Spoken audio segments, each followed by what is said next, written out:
on the show where we feature individuals with compelling stories. Stories you will consider not the regular, not the usual, not also the normal day-to-day life stories. We are here to see female carpenter, Buogo. But first, safety measures.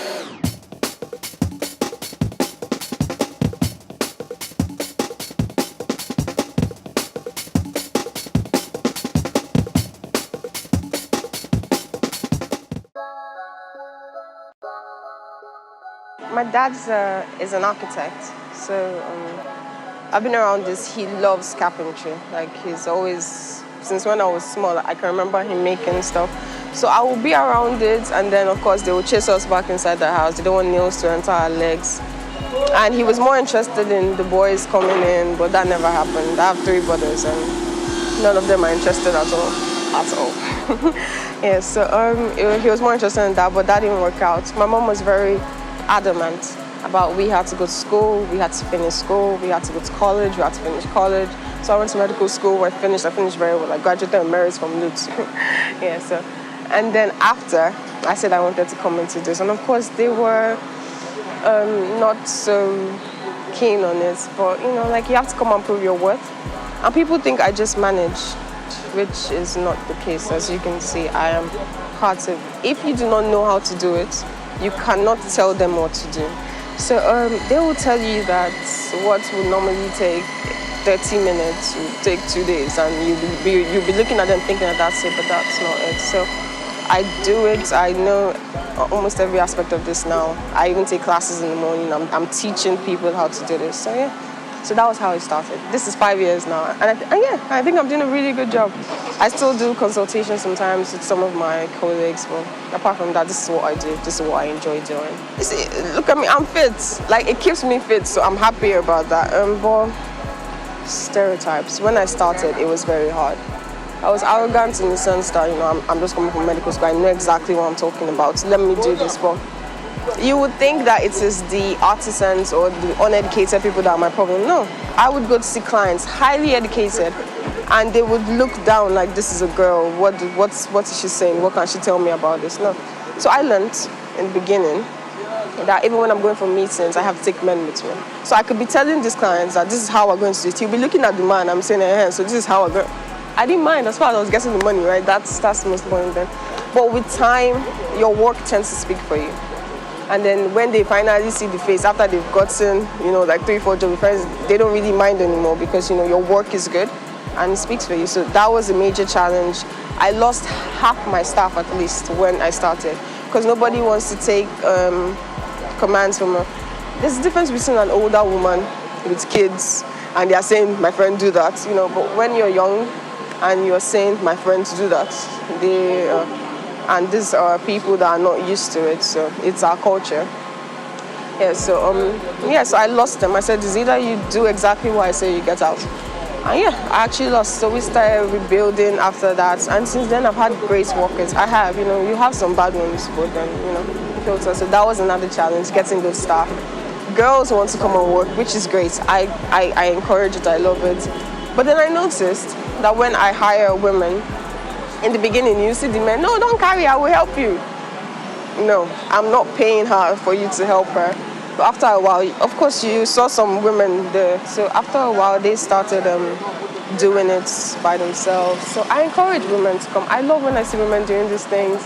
And you still look good even after, because please, this is not how I look. You know, after this, I clean up really nice. You still look good after. So it doesn't show. It keeps you fit, keeps you healthy, you're happy.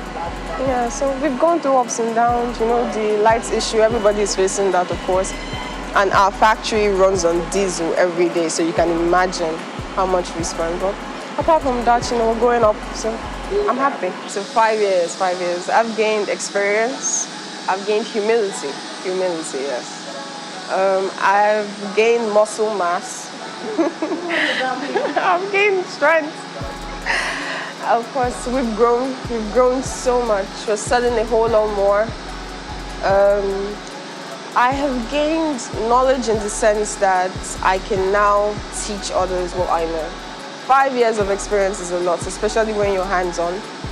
I'm still learning from him, you know, and it's a struggle. I have gained tact. Tact in the sense that I know better how to deal with people. You know, I don't talk down to anyone. I don't talk up to anyone. I can deal with artisans. I can deal with executives, everybody at the same level. So yeah, we've gained so much. I'm happy on the journey. It's tiring. There are days that I do not want to do this, honestly, but I'm up at 6 a.m. every morning. I am.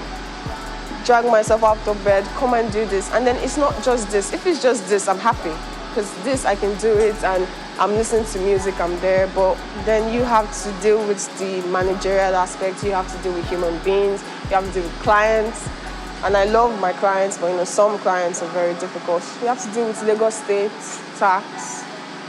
So yeah, when you deal with all this, you have to try not to get hardened, because that is the next thing, especially as a woman. You get so hard, you're angry, you're coming to work, you're like, but you have to still maintain your femininity. You have to be happy. You have to find happiness even in what you're doing. You have to come and start joking with your workers, even when they've got you so upset, you do. So yeah, I've gained all this. I'm still learning, don't get me wrong. There are some days I still come out angry, but I won't trade this for anything else. At first, it was hard. It was hard to balance both. It was very hard, because I found this hard to just detach from work and focus on either relaxing or hanging out with friends, or I enjoy reading a lot, like reading books. So then I was focused on building, and the process of building, especially when you're just starting, is always very taxing. So I could break down for like a week and I would still be working, I'll be sick, my temperature would be, it was bad. But I'll still be working because I felt, this is what everybody should do in order for them to, succeed in life. So yes. But then I had good friends. My family is amazing. We fight, yes, as all families do, but they're amazing people. Like they would force you to relax. My sister used to seize my phones because, I'm on my phone thinking, how are we selling on Conga really well? She would seize my phone. She would be like, no. They will hide my phones from me. My friends would come, force me to take a shower, force me to dress up and go out. And then they would hold my phones because I had to, just be in the moment, have good conversation and relax. And, at that point, I thought I was wasting my time. I'm like, why am I here? I'm not making money doing this. I'm not growing doing this. Why am I here? But then I noticed when you go through that process of relaxation, when you come back to work, you are 100 times more productive. You are freer, you're calmer, you can think clearer. I tried to balance it now. So in the beginning it was hard, but now I take 2 trips every year by God's grace, So by God's grace, I take 2 trips. And on the trips, I am fully off work. I don't care if something has blown here. When I come back, we'll deal with it. I've always been very, one of those people, epicers in school. I've always been that. And people didn't really like me because I was also very sports oriented. I have awards from Milo. I have over 20 medals. That I'm very sports oriented. I played basketball, football.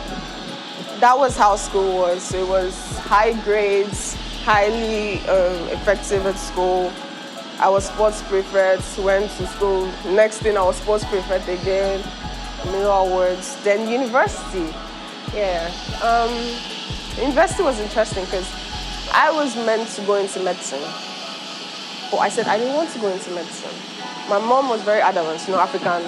I love my mom. So she wanted me to go into medicine. I said, I don't want to go. I want to do something more sports-oriented, And physiotherapy is perfect. So I went into physical therapy, that's physio. And I didn't really like the constraints. I went to Lutz. Lutz is an amazing school. They will teach you really well. But we're still learning things that, if you go to other schools, they're not doing this anymore. We're learning about microwaves. Nobody's using microwaves anymore, I get passionate when I think of it. So yeah, so I went through school. I had alterations with my lecturers, because I was smart. If I was stupid, it would have been better.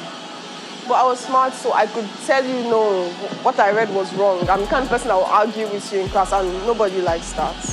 And now I'm smart enough to know I should not have done that. Yeah, so school was fun. I used to go for parties. I had a very balanced life at school, I did.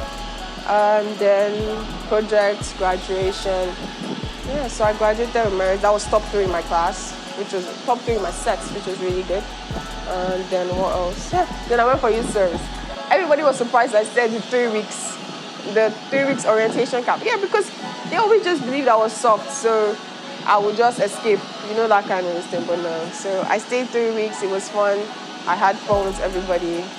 And then after that was my practice, So after 6 years of physical therapy in medicine, yeah, and I decided to quit. I didn't quit, no, I didn't decide to quit. I didn't quit, but yeah, I practiced for a year. So after that, so that's 7 years, 7 whole years of my life. Yeah, so I practiced and I did 7 years. And then I decided to come into this. My mother was against it. She was fully against it. She said, no, you should practice. I already had 3 offers. 3 offers, all government hospitals, really good places. And she was like, I should just get the job. I should just do it. But I couldn't see myself doing that.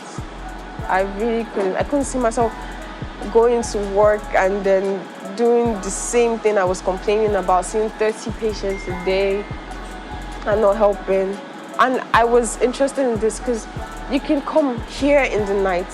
It's quiet, it's beautiful. You're listening to music. I'm playing like old school. I'm very old school. So you're playing like old school jams. This is something like Michael Bolton. And then you're making things that people will use for 10, 20 years of their life. I enjoyed it so much because, like the first thing I made and I sold it, I was so happy. It's like, oh, I created this thing and then someone is going to use it and enjoy it. So I was so happy.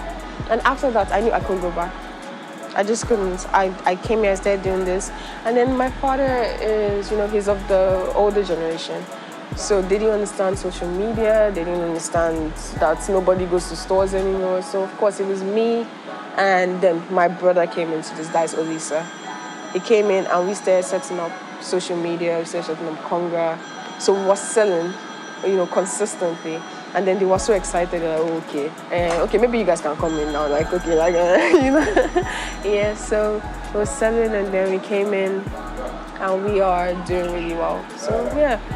So even though my mother was against it, now that she sees, she's like, yeah, Buogo, so how is everything's good? I said, no, didn't you just travel? Everything is going fine.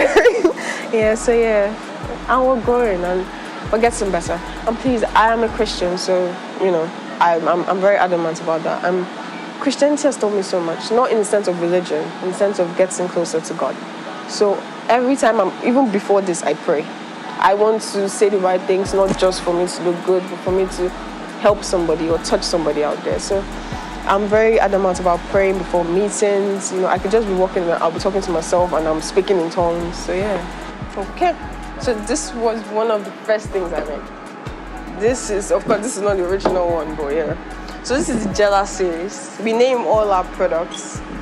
Like we named them, Jella, Montag, whatever name. So this is the Jella series. I was so excited because it was very simple. We sell this for 7,000. So it's cheap. Okay, or pretty affordable, yeah. So we've sold over 100 of this. So just imagine you made this and you sold over 100.